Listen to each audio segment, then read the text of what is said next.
আসসালামু আলাইকুম ভিউয়ার্স। আজকে খুবই টেস্টি একটা লুচি রেসিপি নিয়ে চলে এসেছি।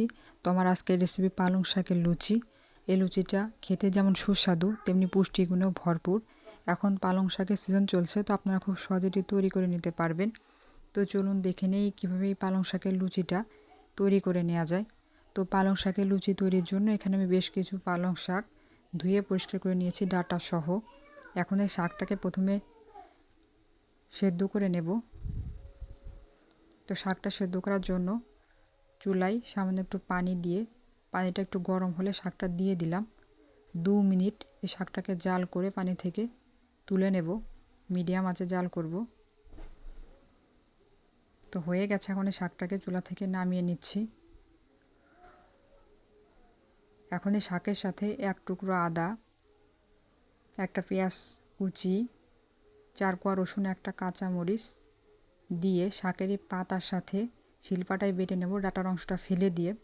আপনি এটাকে ব্লেন্ডারে ব্লেন্ড করে নিতে পারবেন। দেখুন হয়ে গেছে। এখন এই শাকের মিশ্রণটার সাথে দিয়ে দিচ্ছি স্বাদ মতো কিছুটা লবণ, আর দিয়ে দেবে 1 চা চামচ পরিমাণ চিনি। এই চিনিটা অবশ্যই দেবেন। আর দিয়ে দেবে 1 টেবিল চামচ পরিমাণ সয়াবিন তেল। এখন এই সব কিছুকে হাত দিয়ে একটু মিশিয়ে নেব। তারপর অল্প অল্প করে আটা অ্যাড করব। এখানে শাক বা আটার কোনো পরিমাপ নেই, যে পরিমাণ শাক নেবেন সেই অনুযায়ী আটা ব্যবহার করতে হবে। এবং একটা লুচির আটার ডো তৈরি করে নিতে হবে।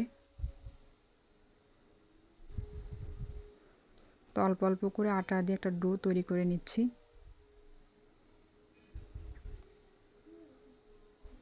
তো অফ ক্যামেরায় আমি আটার ডো তৈরি করে নিয়েছি। দেখুন খুব বেশি শক্ত না, আবার খুব বেশি নরমও না, এরকম করে নিয়েছি।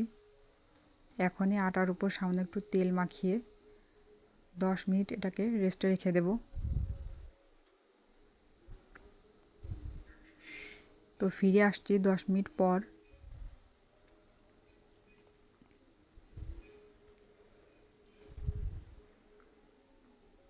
তো ফিরে এলাম 10 মিনিট পর। আবার আটাটাকে একটু মথে নিচ্ছি। তো যে জায়গায় লুচি বেলবো সেই জায়গায় একটু তেল মাখিয়ে নিয়েছি। এই আটাটাকে একটা লম্বা শেপ করে নিচ্ছি।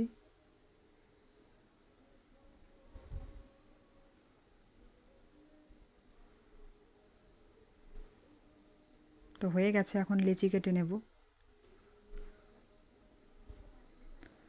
তো ছোটো ছোটো করে লেচি কেটে নিচ্ছি। এখন এই লেচি থেকে একটা লেচি বেলে নেব। তো অফ ক্যামেরায় আমি একটা লুচি বেলে নিলাম। খুব বেশি পাতলাও না, আবার খুব বেশি মোটা না, এরকম করে বেলে নিতে হবে। তো এরকম করে সবগুলো লুচি বেলে নেওয়া হয়ে গেছে। এখন এই লুচিটা নিয়ে ভাজতে চলে যাব। তো লুচিটা ভেজে নেওয়ার জন্য চুলায় বেশ কিছুটা সয়াবিন তেল হাই হিটে গরম করে নিয়েছি। তারপর মিডিয়াম আঁচে একটা লুচি তেলের মধ্যে ছেড়ে দিলাম।